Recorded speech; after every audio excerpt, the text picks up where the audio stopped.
Hello. अब शुरू हो रही कहानी। शैतानी कब्र मौत को जगह नहीं हो रही रात।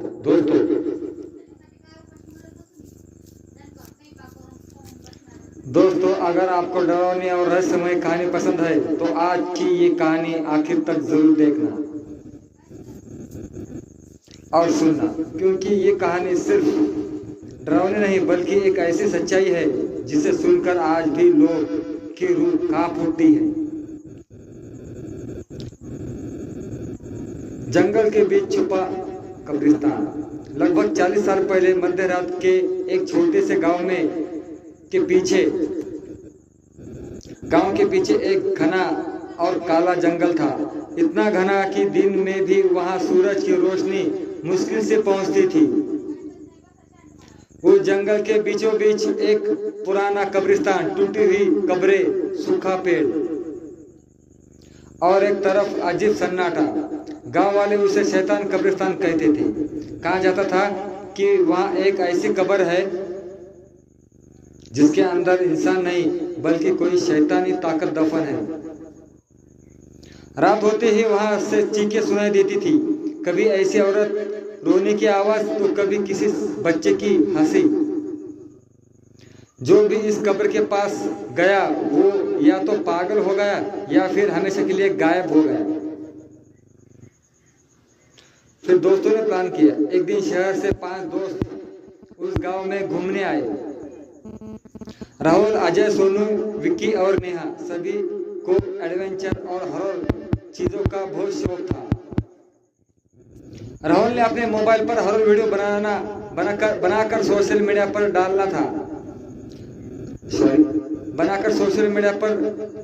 डालता था। उन्हें गांव वालों ने उन्हें कब्रिस्तान के बारे में बताया। एक बूढ़ा आदमी कांपते आवाज में बोला, बेटा वहां मत जाना, वो जगह इंसानों की नहीं है। लेकिन राहुल हंस पड़ा। अरे बाबा, ये सब अंधविश्वास है। बाकी दोस्त भी हंसने लगे। नेहा थोड़ी देर डरी हुई थी। मुझे अच्छा नहीं लग रहा था, हमें नहीं जाना चाहिए। लेकिन किसी ने उसकी बात नहीं सुनी। रात 11 बजे सब टॉर्च और कैमरा लेकर जंगल की तरफ निकल पड़े। जैसे वैसे जंगल के अंदर जा रहे थे, हवा ठंडी हो जा रही थी। पेड़ों की टहनियां ऐसे हिल रही थी मानो कोई उसके ऊपर बैठा हो। अचानक दूर कहीं से औरत की रोने की आवाज आने लगी। नेहा डर के बोली, तुम लोगों ने सुना? अजय हंसते हुए बोला, कोई जानवर होगा।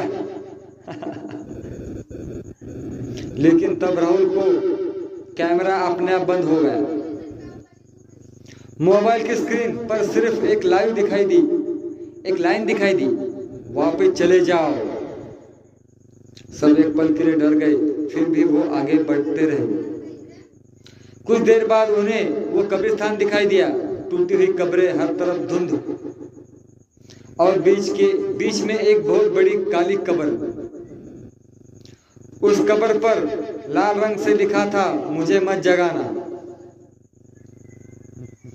राहुल कैमरे ऑन करके बोला, दोस्तों आज हम सच जानेंगे। वो हंसते हुए उस कब्र के ऊपर चढ़ गया। नेहा जोर से चिल्लाई। राहुल नीचे उतर, लेकिन तभी कब्र के अंदर से जोर की आवाज आई। जमीन कांपने लगी। पेड़ों पर बैठे सारे कौवे एक साथ उड़ गए। हवा इतनी तेज चलने लगी कि सबकी टॉर्च बंद हो गई। और तभी राहुल के पैरों के नीचे की मिट्टी फट गई। उसके कानों में एक भारी आवाज गूंजी, तुमने मुझे जगा दिया। राहुल डर कर पीछे गिर पड़ा। उसकी आंखें डर से फटी रह गई। अचानक कब्र के पीछे अंधेरे में 2 लाल आंखें दिखाई दी। धीरे धीरे काली परछाई बाहर आने लगी। उसका शरीर इंसान जैसा था, लेकिन चेहरा पूरी तरह जला हुआ था। लाल नाखून, खून भरे दांत और उल्टे पैर। नेहा चीख पड़ी, भागो भागो भागो! सब भागने लगे। लेकिन तब सोनू अचानक रुक गया। उसके पीछे कोई खड़ा था। धीरे धीरे उसने पलट कर देखा। एक बूढ़ी औरत जिसकी आंखें पूरी सफेद थी। वो मुस्कुराई और अगले ही पल उसने सोनू की गर्दन पकड़ ली।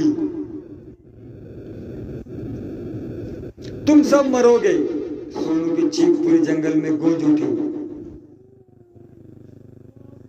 बाकी दोस्त जान बचाकर भागते रहे। भागते एक पुराने मंदिर तक पहुंचे। वहां एक साधु बैठा था। साधु ने उन्हें देखकर कहा, तुम लोगों ने शैतानी कब्र को जगा दिया है। राहुल कांपते हुए बोला, अब क्या होगा बाबा? साधु की आंखें गंभीर हो गई। आज रात सूरज निकलने से पहले तुम सब एक एक करके मौत हो जाएगी। सबके पैर तले जमीन खिसक गई। हमसे गलती हो गई बाबा। साधु बोला, वो कोई इंसान नहीं, एक शैतानी आत्मा है जिसे 100 साल पहले इस कब्र में बंद कर दिया गया था, लेकिन तुमने उसे अब आजाद कर दिया है। रात और भयानक होती जा रही थी। अचानक मंदिर के बाहर किसकी चलने की आवाज आने लगी। फिर दरवाजे पर किसी ने जोर से दस्तक दी। धम धम! नेहा डर कर चिल्लाई। साधु धीरे से बोला, कोई नहीं, दरवाजा मत खोलना, कोई भी दरवाजा मत खोलना। लेकिन तभी बाहर से सोनू की आवाज आई, दोस्तों मुझे बचाओ, मुझे बचाओ। राहुल खुश होकर बोला, सोनू जिंदा है। वो दरवाजा खोलने दौड़ा। साधु जोर से चिल्लाया, रुको, वो सोनू नहीं है। लेकिन बहुत देर हो चुकी थी। दरवाजा खोलते ही सामने सोनू नहीं, वो लाल आंखें वाला शैतान खड़ा था। उसने मुस्कुरा कर कहा, अब तुम्हारी बारी।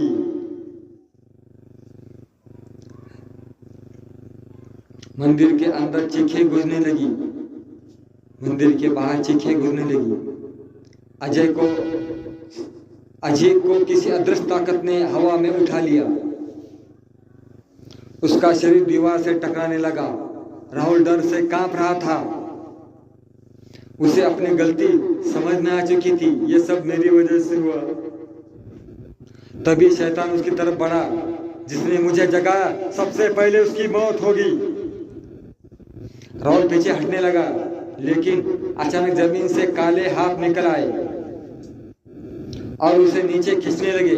राहुल जोर जोर से चीखने लगा, मुझे बचाओ, मुझे बचाओ, मुझे बचाओ। फिर अचानक मंदिर अंधेरे में डूब गया और उसके बाद सिर्फ आवाज आई, आ आ आ आ आ आ आ।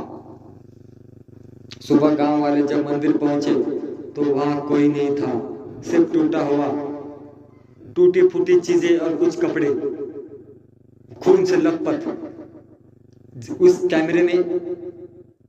उस कैमरे की आखिरी रिकॉर्डिंग में सिर्फ एक चीज दिखाई दी, वो शैतानी कब्र जो फिर से बंद हो चुकी थी।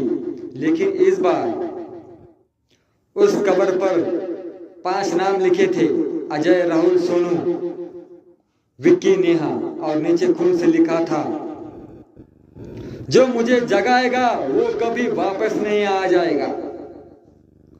जो मुझे जगाएगा वो कभी वापस नहीं आएगा। आज भी उस गांव में लोग रहते हैं। आज भी उस गांव में लोग रात के बाद जंगल की तरफ नहीं जाते, क्योंकि कहते हैं आज भी वहां किसी की आवाज सुनाई देती है, मुझे मत जगाना। तो दोस्तों कहानी खत्म।